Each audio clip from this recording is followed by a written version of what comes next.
इमरान खान या पीटीआई के टाइगर्स खिलाड़ियों और उसकी यूथ के लिए बहुत बड़ी खबर लाया हूं। आज खुशखबरी लाया हूं कि इमरान खान, हुकूमत और ऊपर वालों में मामला तय हो गया। उनकी रिहाई तय हो गई है। इमरान खान कब रिहा होंगे, किसने अहम रोल अदा किया, इसके बारे में आज के वीलॉग में आपको बताना है। नाज़रीन अस्सलाम वालेकुम, इय्याका नअबुदु व इय्याका नस्तईन, इहदिना सिरातल मुस्तकीम। मैं जवेद इकबाल और आप देख रहे हैं मेरा यूट्यूब चैनल लम्हा न्यूज। नाज़रीन, पीटीआई के लिए बहुत बड़ी खुशखबरी आ गई है। ये ऐसी खुशखबरी है जिसके लिए पीटीआई के टाइगर्स, उनके मतवालों, जियालों, खिलाड़ियों, मुनाफिकों और प्यारों और जड़ें काटने वालों के लिए बहुत बड़ी खुशखबरी है। इसका इंतजार था, आखिर वो वक्त आ गया है। मैंने आपको अभी थोड़ी देर बाद बताऊंगा, मेरे साथ रहिएगा कि इमरान खान की रिहाई तय पा गई है और वो कब रिहा हो रहे हैं, ये मैंने आपको बताना है। ये बहुत बड़ी खबर है पीटीआई के लिए।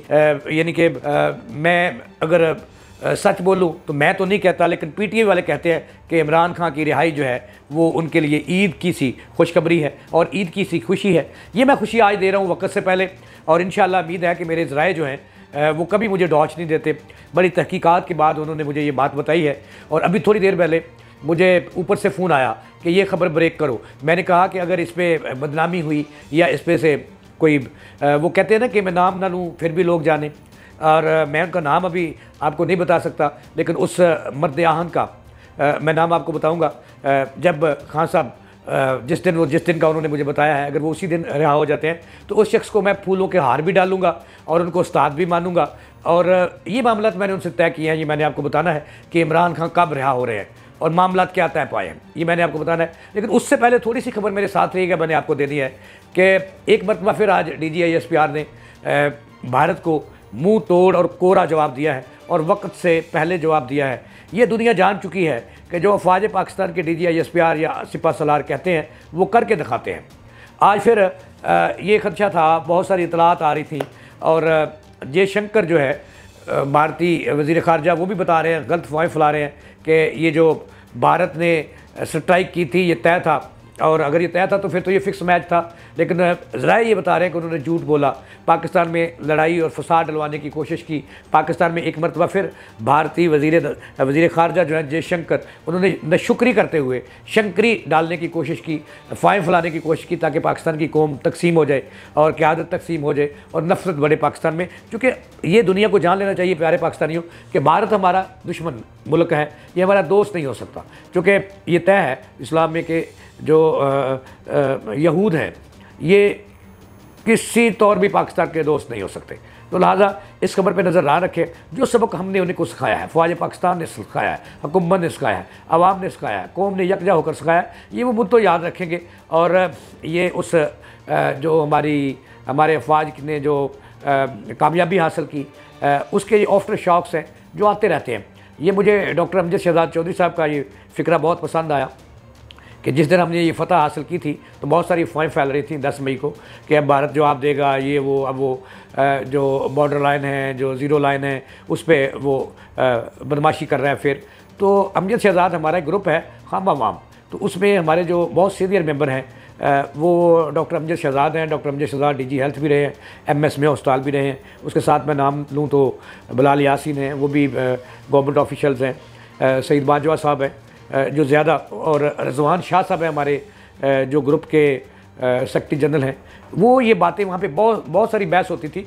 तो अमजद शहजाद साहब की जो सबसे प्यारी बात थी वो ये मुझे लगी डॉक्टर अमजद शहजाद साहब की, कि उन्होंने कहा कि जवेद इकबाल साहब ये आफ्टर शॉक्स हैं, और जब इतनी बड़ी फतह पाकिस्तान ने हासिल कर ली है और यानी कि अब उनको आप रोने भी नहीं देते इंडिया वालों को, वो रो रहे हैं, आफ्टर शॉक्स हैं, ऐसा होता है। तो ऐसा ही हुआ, आस्ता आस्ता वो ख़त्म हो गया।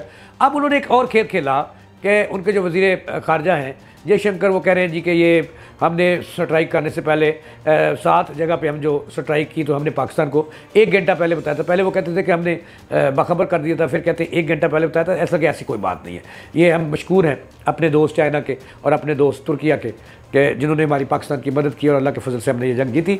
और जयशंकर एक झूठा आदमी है, और ये उसी तरह का जिस तरह का उनका वो झूठा एंकर जो है, जो पाकिस्तान पे कहता था कि लाहौर पे कब्ज़ा कर लिया, मेजर आरिया के मेजर आरिवार और डिंगे मुँह वाला जो है, जो पाकिस्तान पे, और ये भी कहता था कि फ़ौज पाकिस्तान के सिपह सलार का सर ले, और ये वो लानत इस पे, और लानत हमने दी भी उसको। ये जयशंकर की भी गुफ्तगू उसी तरह के है नाज़रीन, इस पर ध्यान ना रखिएगा। ये पाकिस्तानी कौम को तकसीम करने वाली बात है और पाकिस्तान में नफरत फैलाने वाली बात है, इसमें कोई सदाकत नहीं है। पाकिस्तान ने उन्हें भरपूर जवाब दिया उनकी जारियत का, और ऐसा कोरा जवाब दिया, ऐसा डट कर जवाब दिया कि मुद्दों वो याद रखेंगे भारतीय, और ये आफ्टर शॉक्स आते रहेंगे। मुतहद रहिएगा, अपने फ़ौज पाकिस्तान के साथ खड़े रहिएगा, अपने मुल्क के साथ, अपनी हुकूमत के साथ खड़े रहिएगा, क्योंकि भारतीय जो हैं और उनके जो यहूदी दोस्त हैं ये ऐसी फ़वाहें फैलाते हैं, तो फिर कान पर नज़र न रखिएगा। लिहाजा उस वक्त भी जब हमने जवाब देना था, DGI-SPR जो है उन्होंने कोरा जवाब दिया था कि जब हम जवाब देंगे तो दुनिया देखेगी। इस वक्त भी उन्होंने कहा कि ये इतलात आ रही थी कि भारत जो है अब आबी जारियत मुसल्लत करेगा, जैसे उन्होंने हमारे नीलम झीलम प्रोजेक्ट को निशाना बनाया था, और अब उनको कहते हैं कि पानी बंद कर देंगे। तो आज फिर हमारे DGI-SPR ने कोरा जवाब दिया कि भारतीयों सुन लो कि अगर आपने हम पर अब आबी जारियत की तो ऐसा जवाब देंगे कि दुनिया देखेगी, यानी कि वाप आ जाएंगे पूरी जयशंकर और उसकी टीम और मोदी साहब, तो कभी ये गलती ना करना। तो नाज़रीन, अब आते हैं अपनी असल ख़बर की तरफ। ख़बर हमारी ये है कि इतलात मसूल हो रही हैं कि इमरान खान तहरीके जो पाकिस्तान तहरीक इंसाफ है और साबिक़ वज़ीर आज़म जो है उसके जो बानी चेयरमैन हैं, उनकी रहाई के मामला तय पा गए हैं और हुकूमत से तय पा गए हैं, और अभी ये मुआहदा जो है बाहर नहीं लाया जा रहा। और ये कहा जा रहा है कि पिछले कई रोज़ से, जब से पाकिस्तान और भारत में जो है कशीदगी बढ़ी थी, उस वक्त से ये कहा जा रहा था, और उस वक्त से जो है आखिरकार तहरीक इंसाफ ने अपनी पॉलिसी तब्दील की, मुल्क दोस्त पॉलिसी की तरफ गए, अफवाज पाकिस्तान पॉलिसी की तरफ गए, और जंग के हक़ में आखिर में उन्होंने उनकी इमरान खान की बहन अलीमा बाजी जो हैं, जिनको कहते हैं अलीमा, मैडम अलीमा, उन्होंने भी बयान दिया कि भारत से हम डट के लड़ेंगे, अफवाज पाकिस्तान के साथ हैं। तो ये पॉलिसी, इसको कहते हैं जो वक्ती हो के गधे को बाप कह लेना, ये भी एक बात है। लेकिन मेरा ख्याल है कि PTI को पता चल गया कि इसके बगैर गुजारा नहीं है। तो लिहाजा ये कहा जा रहा है कि ये मुज़ाकरात चल रहे थे इमरान की रिहाई के लिए, और उसके लिए राह तलाश की जा रही है। और ये भी ज़राए ये दावा कर रहे हैं, जैसे मैंने आपको बताया कि हमारे दोस्त एक जिनका नाम एन से शुरू होता है, बड़े बंजे हुए ब्यूरोक्रेट हैं, तो एन ने हमें जो है आज ये खबर दी है, और उन्होंने मुझे कहा कि ये खबर 2 वक्त से पहले कि मामला तय पा गया है इमरान की रिहाई के, और तमाम तर जो रुकावटें थी वो भी दूर हो गई हैं। और उन्होंने ये भी बताया कि ये बात जो है पिछले कोई 4 माह से जो है वो शुरू है, इस पर बातचीत हो रही है। बहुत सारे हल्के इस पर अपना अमल दखल दे रहे हैं, अपना नुक्ता नज़र दे रहे हैं, अपना रोल अदा कर रहे हैं। तो मेरे ज़रा ये कह रहे हैं कि पहले जो परवेज़ अलाई की रिहाई थी, अचानक अस्पताल से घर, लाहौर से अस्पताल और फिर घर, ये भी एक उसी मनसूबाबंदी की कड़ी है और इब्तदा थी, आगाज़ था। परवेज़ अलाई को घर भेज कर आगाज़ हुआ। उसके बाद अब 3 रोज़ कबल, इससे पहले शाह महमूद कराची जो वाइस चेयरमैन हैं, उन्हें ढाला से लाहौर मुंतकिल किया गया, और लाहौर से फिर वो PIC जहाँ पे चौधरी परवेज़ अलाई ठहरे थे वहाँ आए हैं। वहाँ ये ज़रा दावा कर रहे हैं कि उनके दिल तो अल्हम्दुलिल्लाह डॉक्टर बता रहे हैं कि उनका मुकम्मल ठीक है, दिल बिल्कुल ठीक है, दिल के पट्टे बिल्कुल ठीक है, दिमाग बिल्कुल ठीक हो गया है। तो अब वो कुछ दिन वहाँ पे गुजारेंगे और फिर वो ठीक है ना जी।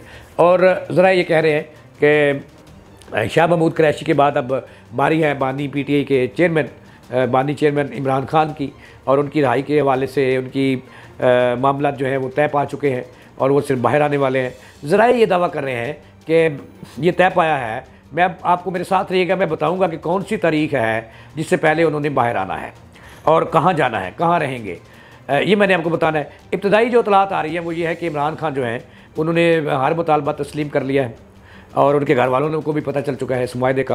पहला तो ये है कि इमरान खान लाहौर नहीं आएंगे, और फ़िलहाल वो मुल्क से बाहर नहीं जाएंगे।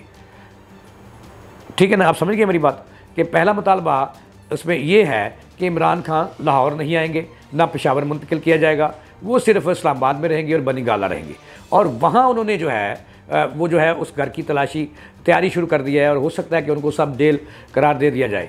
उसके बाद ये है कि वो मीडिया टॉक नहीं करेंगे, और किसी आरे गहरे से मुलाकात नहीं करेंगे, और फिर वो किसी के ख़िलाफ़ बयानबाजी नहीं करेंगे, और अपना मुँह बंद रखेंगे उस वक्त तक जब तक वक्त का गुजारा। अब ज़राए ये दावा कर रहे हैं कि इन तमाम तर मामलात के बाद इमरान खान की रिहाई की वारी आ गई है, और थोड़े से नकात बाकी हैं, गारंटी बाकी हैं, जो गारंटेड जो हैं वो लिख रहे हैं गारंटियाँ। अब ज़रा ये दावा कर रहे हैं कि इमरान खान की रिहाई का वक्त आ गया है, मामला तय पा गए हैं, और जिन्होंने रोल अदा किया है वो थोड़े थोड़े वही हैं, उनमें से 50% हिस्सा उन्हीं का जिन्होंने परवेज़ लाई की रिहाई में अहम रोल अदा किया, फिर शाह महमूद कुरैशी को अस्पताल लाने में अहम रोल अदा किया, और अब इमरान खान की रिहाई के लिए वो जो हैं वो ग्रंटेड हैं और वो कोशिश कर रहे हैं और तकरीबन मामला तय हो गया है। और ज़राए ये मेरे ये दावा कर रहे हैं, ऐन मेरा ये दावा कर रहा है कि इमरान खान जो है वो रिहा होगा और इसी बार होगा और 30 मई से पहले होगा और वो इस्लामाबाद बनी गाला में ठहरेगा। ये थी अब तक की ताज़ा तरीन। जावेद इकबाल को दें इजाज़त।